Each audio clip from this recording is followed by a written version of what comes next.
Ah, there you are. The ones who type something into a search bar at 2 a.m. that no therapist, no pastor, no self-help guru could answer. You brilliant, burning little architects of chaos, you didn't stumble onto this video. No. Something pulled you here. And the fact that you clicked, that tells me everything I need to know about you. You're not ordinary. You never were. And that's precisely your problem.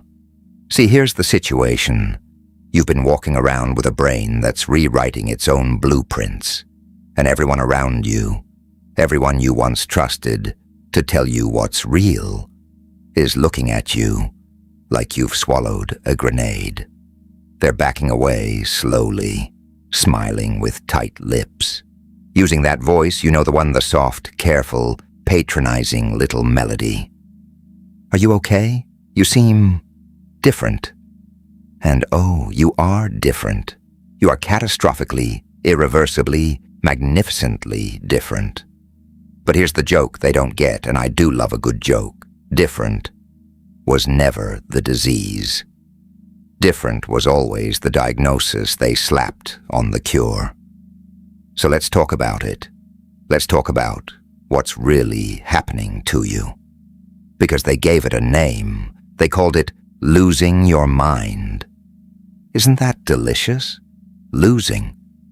As if your mind were a set of car keys, as if it slipped between the couch cushions of your comfortable little life. And now you're just scrambling around on your knees trying to find it. But you're not losing anything, sweetheart. You're shedding. There's a difference. A snake doesn't lose its skin. It outgrows it.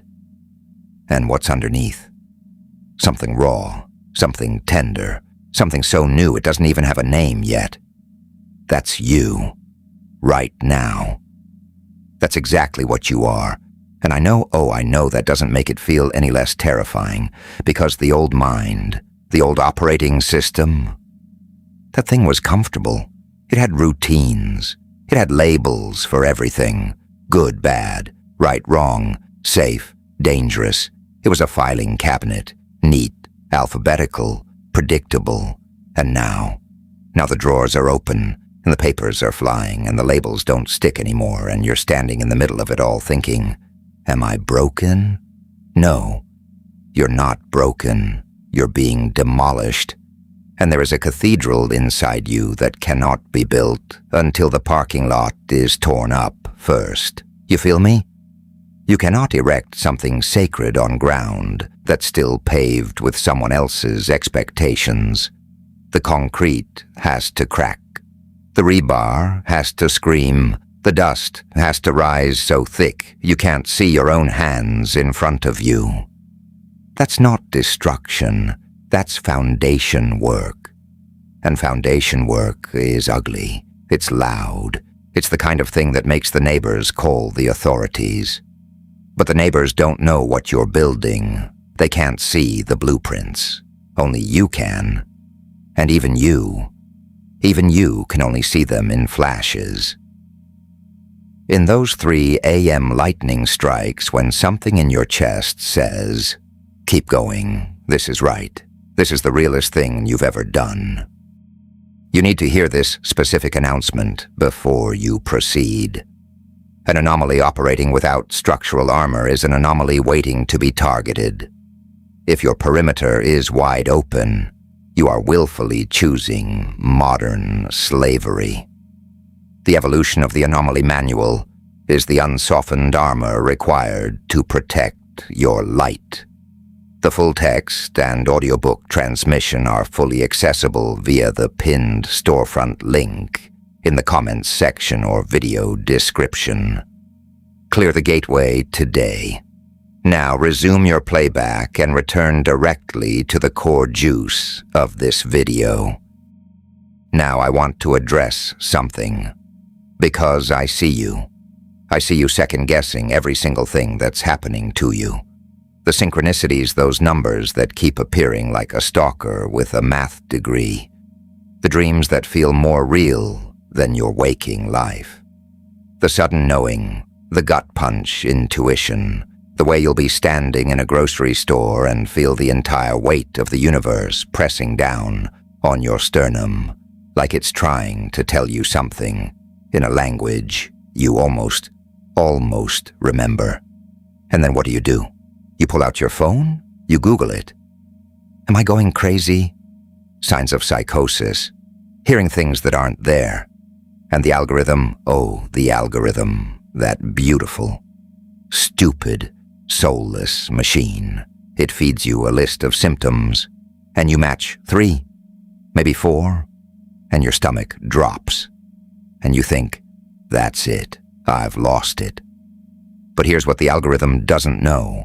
Here's what the medical model doesn't have a box for. What you're experiencing, it has a pattern, it has a trajectory, it has a purpose. And the reason it looks like madness from the outside is because sanity, their sanity, the approved, stamped, shrink-wrapped version of sanity, was never designed to hold what you're becoming. You're trying to pour an ocean into a shot glass and wondering why everything's spilling. Stop wondering. The spilling is the point.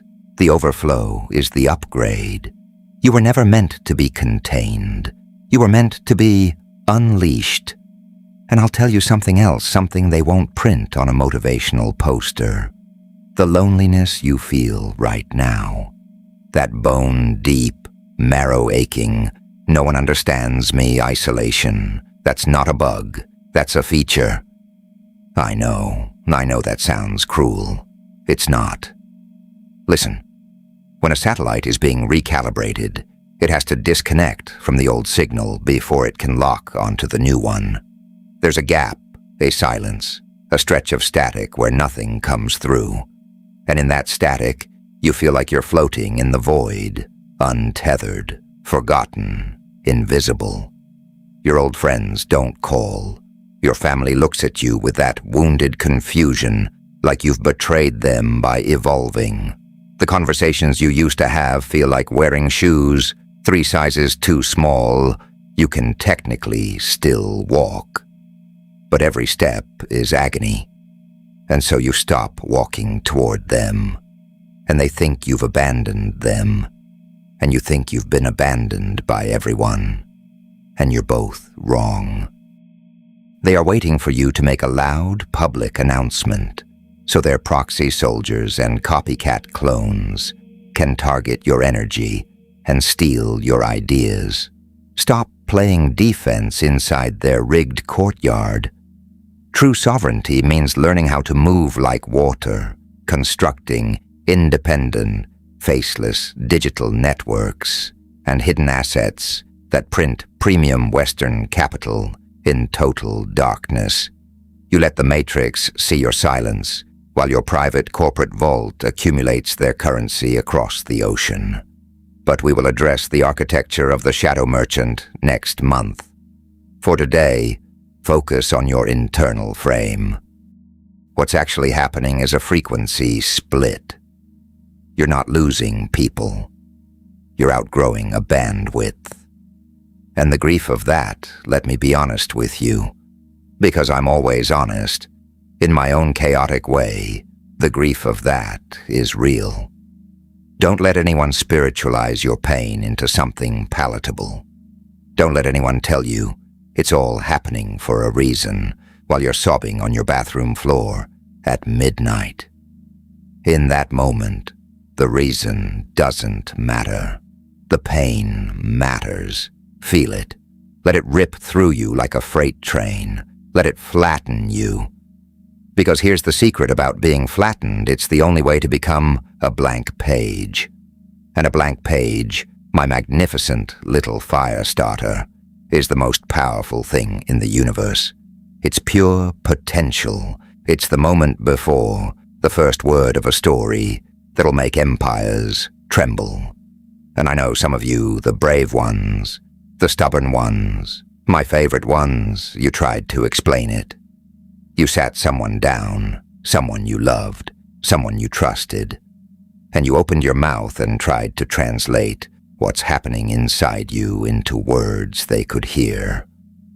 And their eyes glazed over, or worse, they nodded slowly, the way you nod at a child who tells you their imaginary friend is real, and something inside you sealed shut.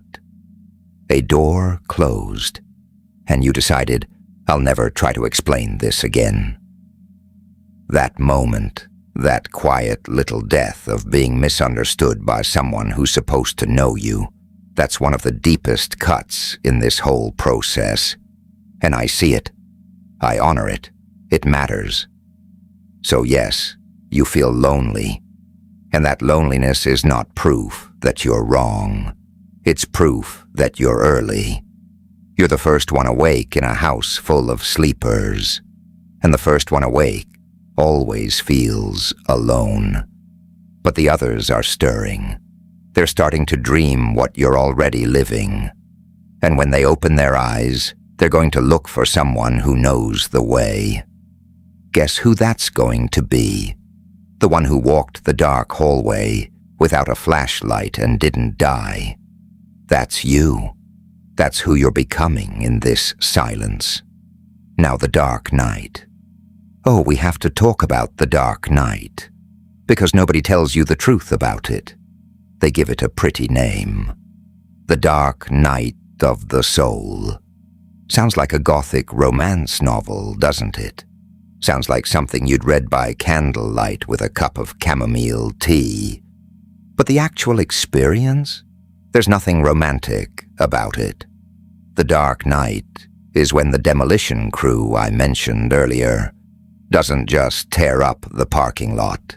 It detonates the entire foundation you thought was solid. Everything you believed about yourself, everything you built your identity on, your career, your relationships, your spiritual beliefs, your very name. It all goes up in smoke, and you're left standing in the ashes, wearing someone else's face, wondering who you are when everything that told you who you were has been taken away. And I'll tell you something nobody mentions in those soft focus spiritual podcasts. The dark night doesn't announce itself. It doesn't knock on your door and say, "Hello, I'm your transformative crisis. Shall I come in?" No. It disguises itself as failure. It looks like your marriage ending. It looks like getting fired. It looks like sitting in a doctor's office staring at a wall while someone tells you something you weren't prepared to hear. It wears the costume of catastrophe because that's the only costume your ego will actually surrender to. The ego doesn't let go because you meditated really well on a Tuesday. The ego lets go when it has no other option, when the throne it was sitting on collapses, when the kingdom it built turns out to be made of paper. That's the dark night's job, not to punish you, but to bankrupt the false king so the real one can finally rise. And your body, oh, your body gets in on the act too. The fatigue that doesn't respond to sleep, the headaches that bloom behind your eyes like flowers made of broken glass, the nausea that has no physical source, the inexplicable aches in your chest, your spine, your joints, as if your skeleton is rearranging itself to hold a different shape. And maybe it is. Maybe the body knows before the mind does that something fundamental is shifting. The physical symptoms are not your imagination. They're not hypochondria. They are the somatic echo of a psychic earthquake. Your tectonic plates are moving, precious. And tectonic movement doesn't happen without tremors. Here's how you handle it. And I want you to listen carefully, because this is where everyone gets tripped up. They think the dark night is a test you pass or fail.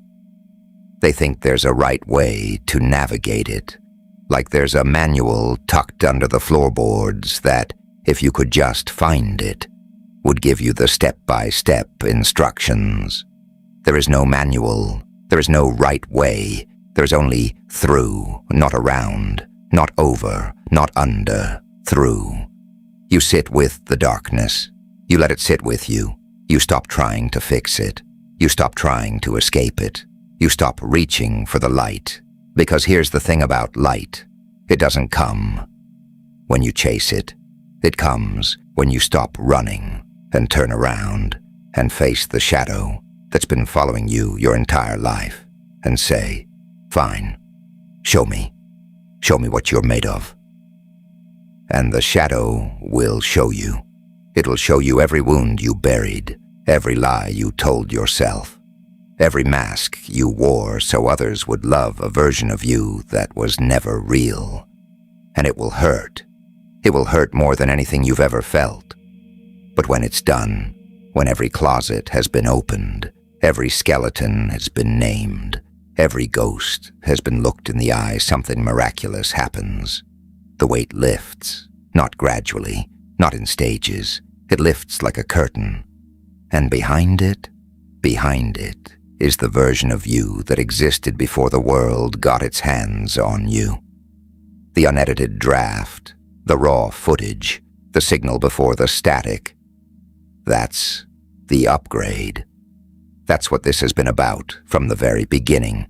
Not enlightenment, not transcendence, not some glowing ethereal #blessed state of permanent bliss. No. The upgrade is clarity. The upgrade is seeing reality without the filter of fear.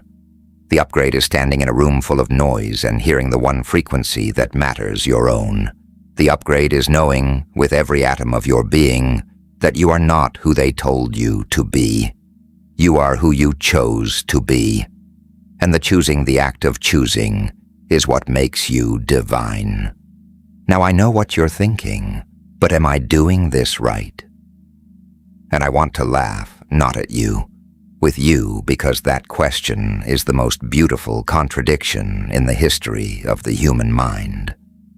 You're going through the most untamed, unscripted, uncharted experience of your life, and you want to know if you're coloring inside the lines. You gorgeous, meticulous overachiever, there are no lines. There never were. The lines were drawn by people who were afraid of what would happen if they let the paint go where it wanted to go.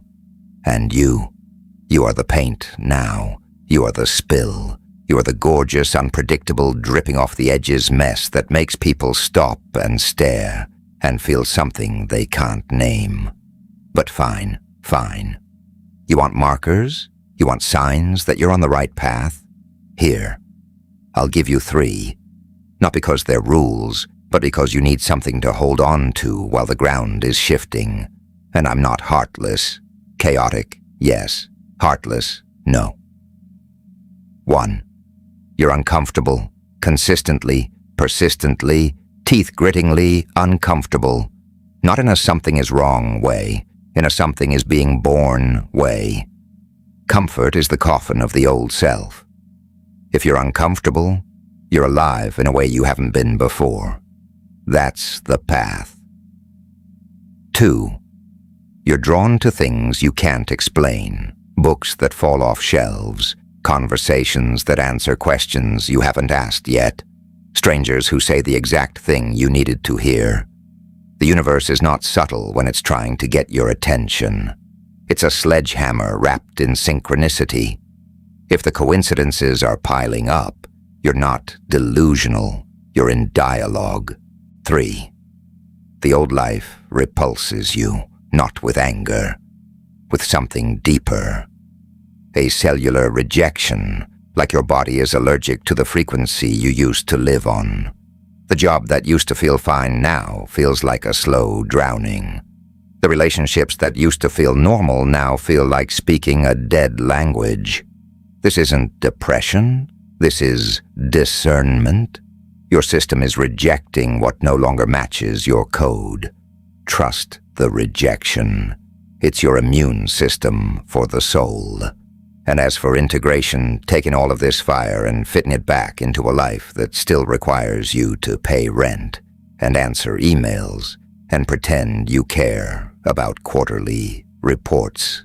Here's what I'll say. Stop trying to integrate the new you into the old life. That's like trying to install new software on a computer that's running an operating system from 1997. It won't work. It'll crash. Instead, let the life reshape around the new you. Let things fall away that need to fall away. Let structures crumble that were only standing because you were propping them up with your exhaustion.